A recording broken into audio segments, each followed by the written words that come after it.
2 minutes in, it's already a neutral objective secure for Team Philippines. And now they're going to look, again, just to play it calmly, play it efficiently.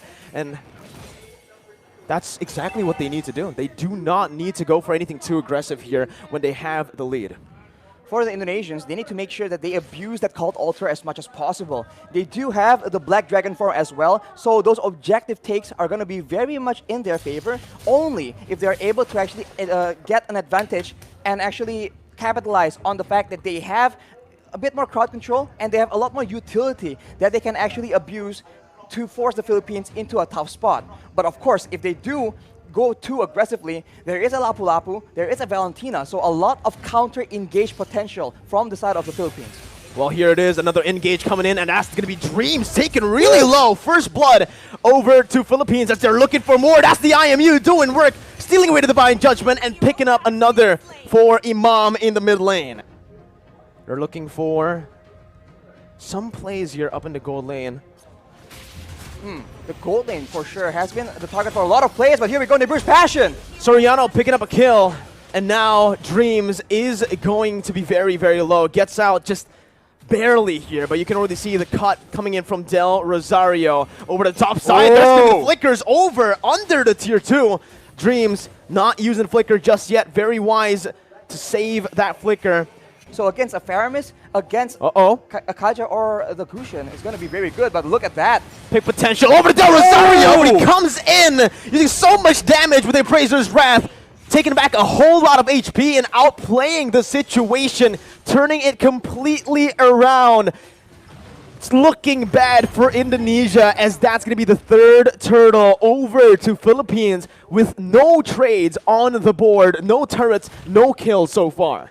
They can just chase and take out members of Indonesia one by one, and even then, they go for the pressure, and it seems like the Indonesians, they have to try and make a huge play happen or a massive pickoff, but it's going to be very difficult because the positioning from the Philippines is way too good. The setup, the positioning, and the trigger instantly onto Psychots, picking him up, baiting Indonesia over to that bottom side to pick up a free turret and 2 free kills in the process. They use him as a distraction in the side lane solo, picking up a turret. Meanwhile, they set up on the other side. Usually, they like to play on the opposite side and use the conceal to catch the enemies off guard. But there, you can see, again, a curveball thrown over to Indonesia.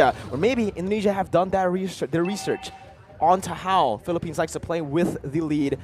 They take another step ahead, and they think 2 steps ahead of Indonesia. Right now, again, it's going to be Divine Judgment onto the frontliners with a lot of the resources burnt out. It's going to be Cyclops who jumps in and finishes off Soriano in the back lines, splitting Philippines in 2. Imam now flickering out, getting to safety, but all that was for the Lord. It's a 2-for-1 in the end, and they get the Lord for that. So if it was a shutdown, I would actually say that Indonesia definitely came out on top in terms of value. But here, Taz might actually be caught, forced to use that ultimate defensively to get out. And everyone is from the Philippines is available because the death timers are very, very short, and they're going for a siege here where Indonesia don't have a lot of tools to try and counter the poke damage. Slowly but surely, the Philippines is chipping away at the structures and at the EHP bars of the Indonesian players. It's a good defense by Indonesia. They're able to minimize their losses here, only losing that tier 2 in the mid lane for now. But Brands is going to be zoned away from that mid lane. Philippines looking for that, but look at Psychots with the Petrify. He's able to find 2 on the flanks. Psychots absolutely massive as his engage has started a war that Indonesia can finally win here in this game. 3-for-0 trade as Indonesia look to climb, to crawl themselves back in this game. But here, knowing that Indonesia are relying very, very heavily on a very reliable engage, his Yuzong has been critical, but after 2 engages, will Philippines fall for the same trick twice? Divine Judgment over to Dreams. That's going to be the frontliner taken out. That's going to be that. Oh my god, so much damage onto the Lapu. Unfortunately, won't be enough though, and now Indonesia, they're actually backing away, and it will be waiting for the Lord take. And Philippines, they are so good at the Lord dance, going back and forth, waiting for their opponents to make a mistake, and with such a long range basic attack on their Beatrix, they can do better. That's what they were waiting for. The Black Dragon form now baited out. Cuts with a Petrify onto Soriano, who's forced to flicker out, but Psychots jumps in. 1v4, soaking in all the damage and sustaining back up. Top it up, gonna be taken down by Brands, and that's another kill over to Indonesia. And now it's Philippines who have their backs against the wall with the Enhanced Lord marching in that top lane.